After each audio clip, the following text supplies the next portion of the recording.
We are back on MorningLine. Our guest is Allison Fields. She's a veterinarian. So if you have a question about animals or your pets, give us a call. The lines are open, 737-7587. Share with us some of your stories. Let's go to Joe. Joe, good morning. Good morning, Nick. Hi, Joe. Good to hear from you. Dr. Fields. Good morning. I got a question. Got a relative they've gone out of town and have left their dog with the lady that keeps her dogs for her. And this dog is old. It's probably 15 years old, and it can't see very well. And we've been checking on her with the lady that's keeping her, and she's saying that they left Friday, and the dog won't eat. And she said she's kind of wobbly on her feet.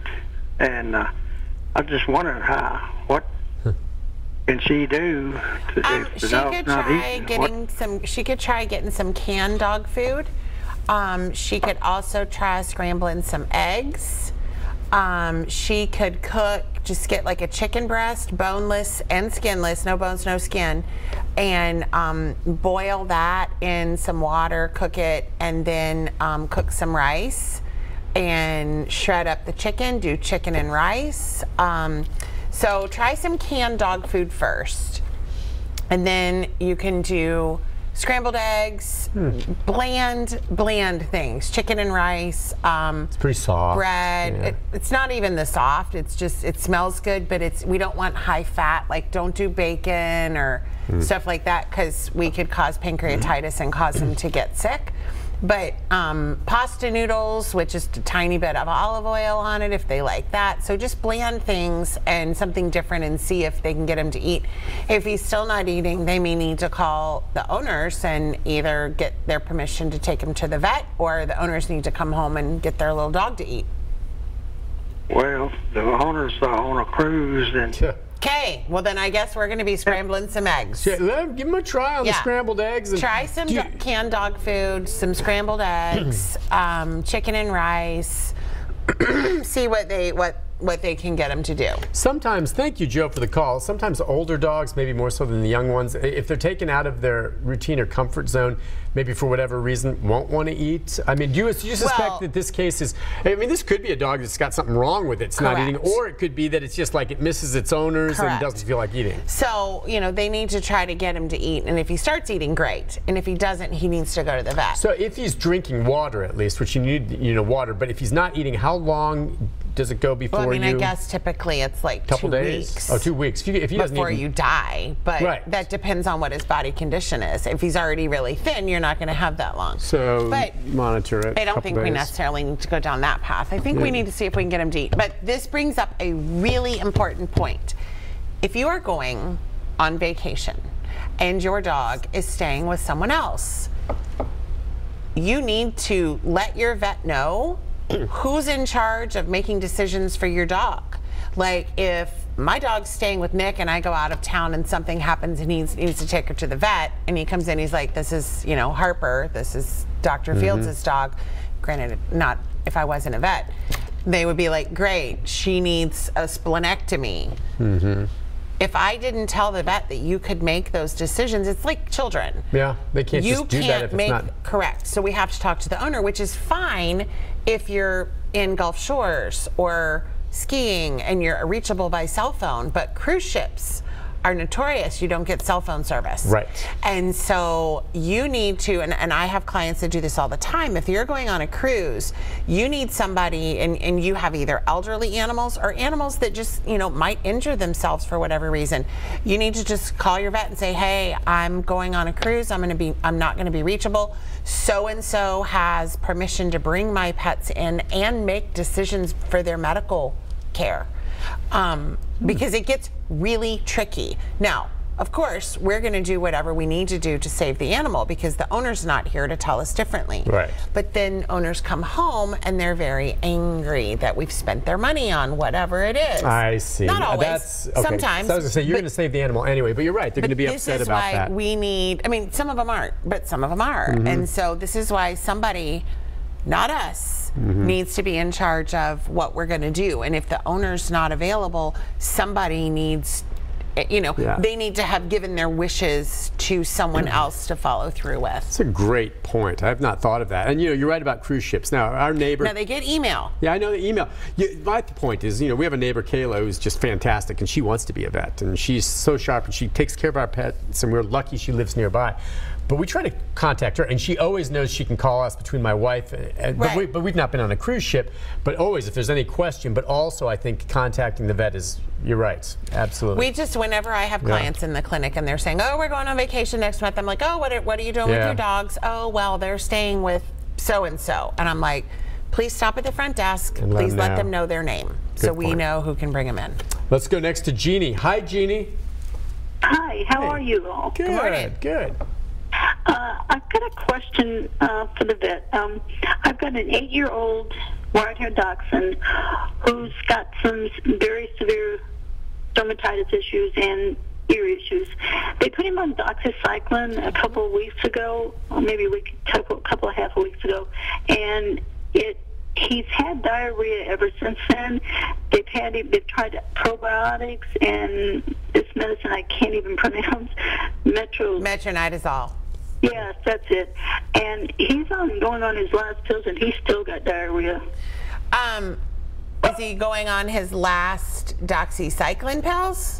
No, I had to take him off of that because the diarrhea was just horrible. He wouldn't eat or anything. It was awful. So we took him off that. His ears are fine now. It cleared the ears up. But now, much with the diarrhea, he's still eating and drinking okay, but he still has diarrhea. Okay. When did you stop the doxycycline? Oh, yes, that was stopped about a week ago. Okay. And he still got it. Okay. Doxycycline is a great antibiotic for lots of reasons. However, it can cause vomiting and diarrhea in some pets, and you never know which one, and you just have to give it a whirl and see what you get.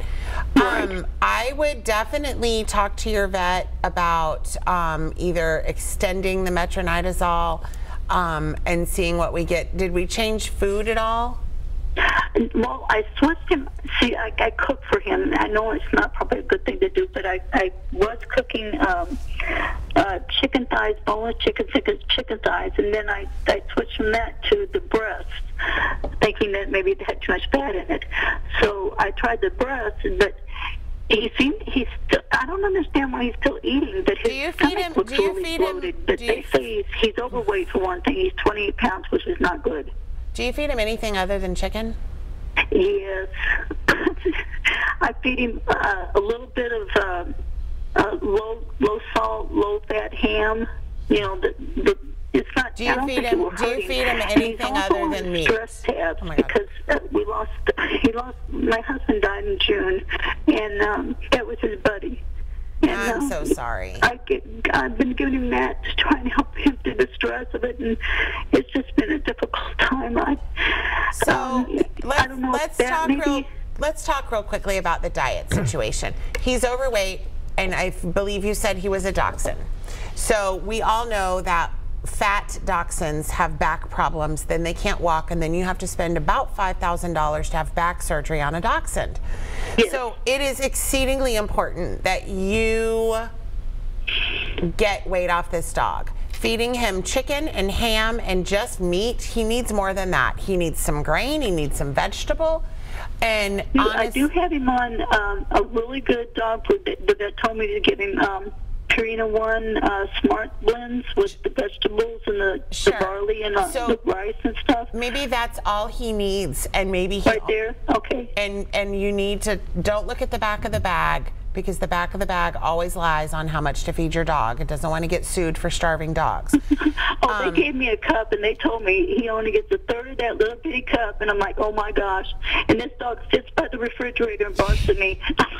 Right. Because you've trained him to do that. Oh, yeah. Oh, it's my fault. I know it is. I know, I'm with you. What I would do is I would do the Purina One that they told you to do, a third of a cup in the morning, maybe a third of a cup at night. And then just get him weighed frequently to see what's going on. No more people food, period. Stop. Done. Don't cook for him. I'm going to save you money, and we're going to get weight off your dog. And then you need to talk to your vet about what else you need to do for the diarrhea. The Purina one may help that diarrhea kind of straighten up, but they may want to continue that metronidazole and the probiotic for a little bit longer. And again, the probiotic, I don't know what metronidazole does, but it's like when you're taking a powerful antibiotic, and it's happened to me. I mean, when you have it, it kills the bacteria in your intestine or whatever, and yes, it can give you the runs. And so you have to get that bacteria back up, because antibiotics kill bacteria. Correct. And so a probiotic, eventually that dog should get back to normal, but like vets sometimes, or not that, my doctor will sometimes say, eat some yogurt. Yeah, yogurt has like 0 cultures in it, but yes. No, wrong. It does have cultures in it. You're wrong. Like yogurt has cultures. How many? Okay, and I'll also drink some kombucha. Yeah, that's good. Kombucha. That's good. Kombucha and yogurt. You're weird. Yogurt doesn't have enough. Well, I like it with the fruit at the bottom. Usually I eat the yogurt first, and then I eat the fruit by itself. It's so good. But there's no probiotics in the fruit at the bottom of the yogurt. No. None. No. All right, so do you think if the vet will keep on the probiotics? I think that she needs to talk to her vet, and they can figure it out. I am not here to tell her vet how to do his job. What about a teaspoonful of kaopectate? Why don't we take the next caller? Well, you better shoot that one down, because someone might try to do that. Next caller. Don't do kaopectate. All right, let's go to Brian. Hi, Brian. Hey, good morning. I don't know if Buddy will say hi. You want to say hi, Buddy? It's his cat. Here you go. Say hi.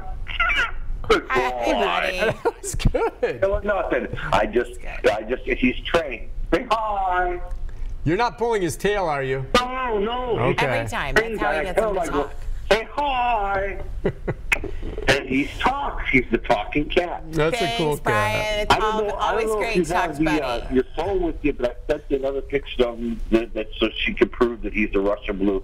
You saw it. I don't know if you still have your phone. Is Nick Beres at newschannel5.com or channel5news.com? Nick.Beres at newschannel5.com. Send it, and we'll bounce it off her. I'll send her a picture, and she'll see if it's a Russian Blue. Yeah. We need to take a break. We're right up against it for Brian. Let's do it. At least we got to hear Buddy meow. That's true. We'll be back with more calls. We got Kay, Laura, Carol, and others. Stay where you are. Lines open for the veterinarian. Questions about your pets right after this.